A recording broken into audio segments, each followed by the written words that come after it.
the individuals that we work with start to get older, many of them will have problems with eating that may be due to a variety of causes.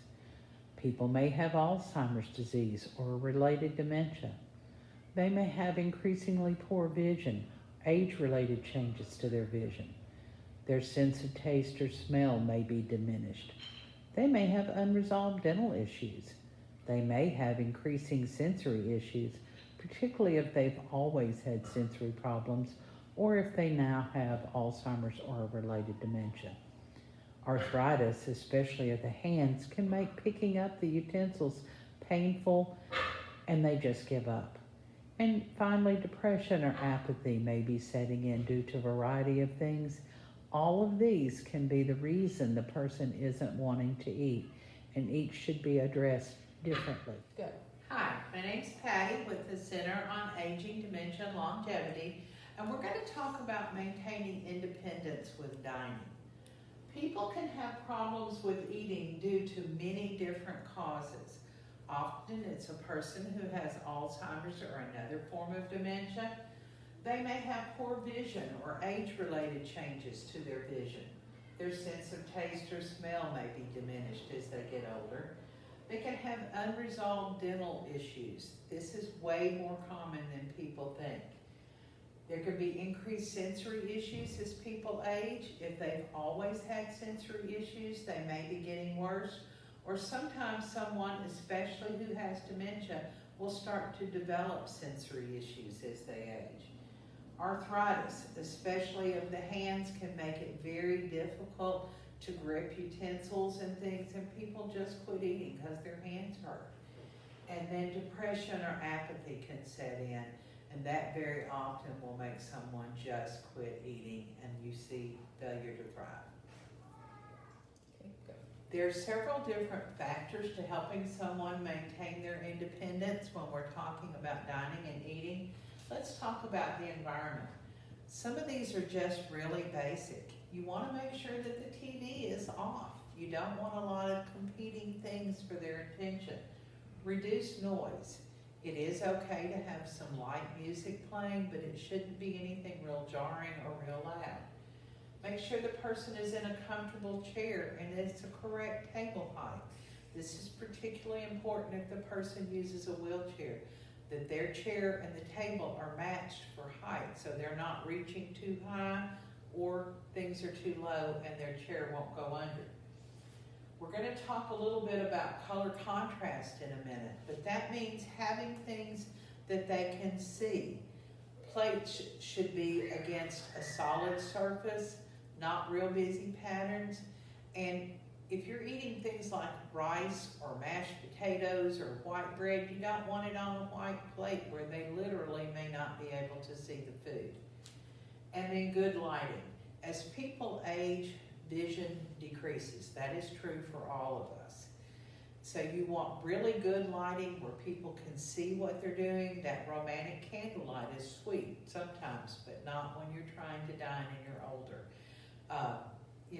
As people wear glasses or whatnot, they just need better light. I've read that a 60-year-old needs 3 times the light that a 20-year-old needs to be able to see adequately. And as a person in her 60s, I promise you that's true. Now we're going to talk a little bit about equipment. My friend Noah here from UTC is going to help us.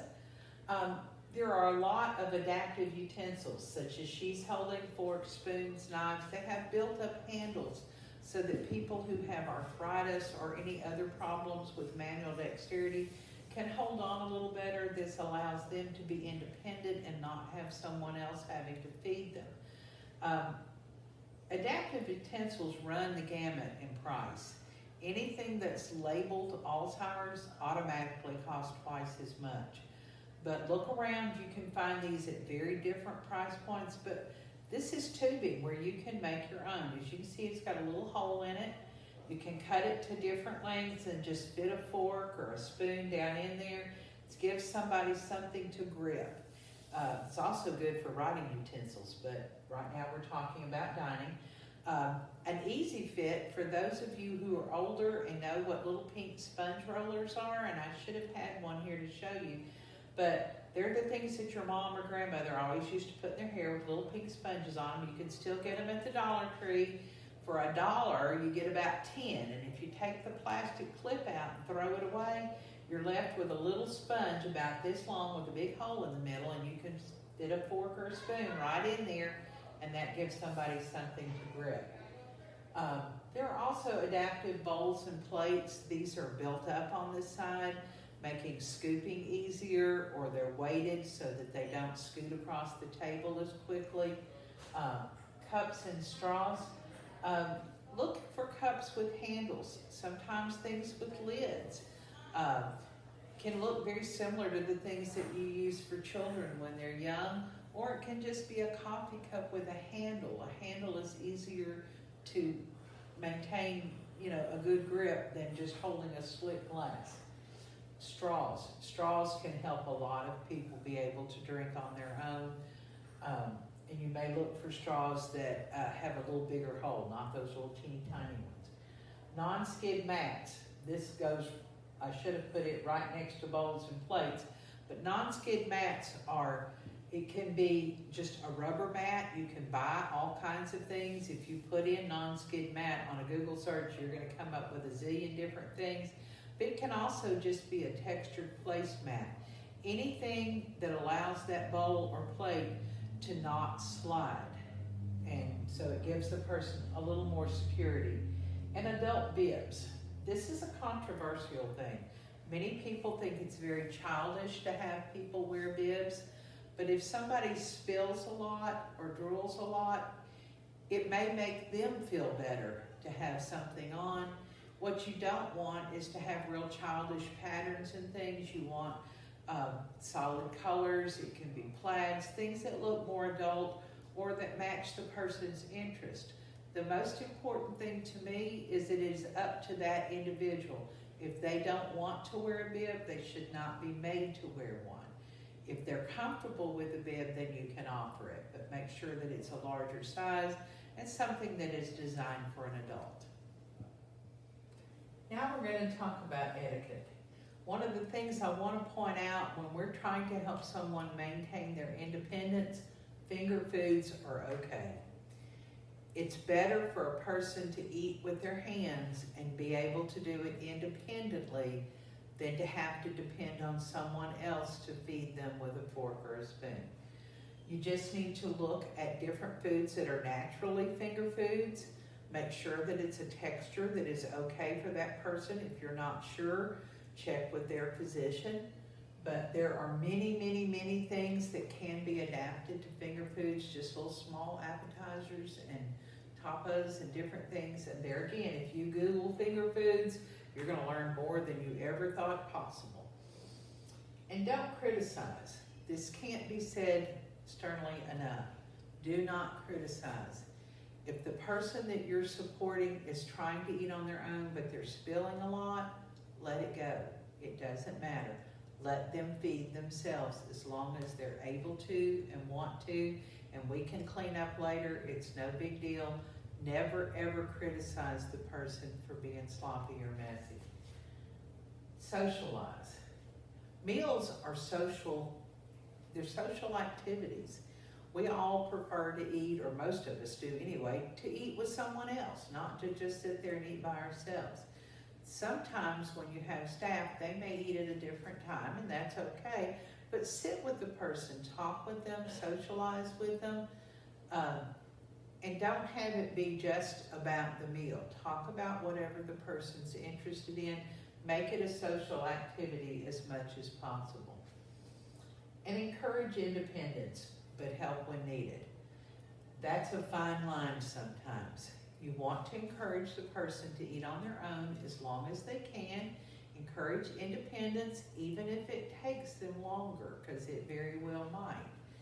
But if you see that they're just really tiring, a lot of times older people will quit eating just because they're tired, not because they're not hungry. Ask them, would you like me to help you with the rest of that? offer to help. Sometimes you can help scoop it and then hand them the spoon and they can finish.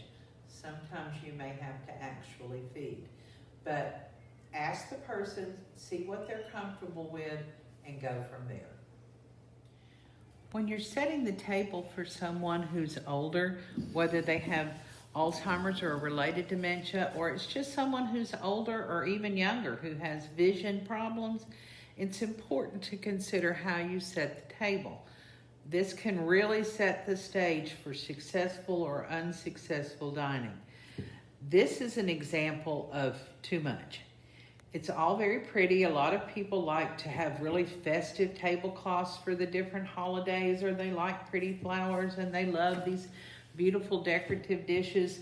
I'll even go ahead and say these came out of my own collection, so I'm responsible for buying these.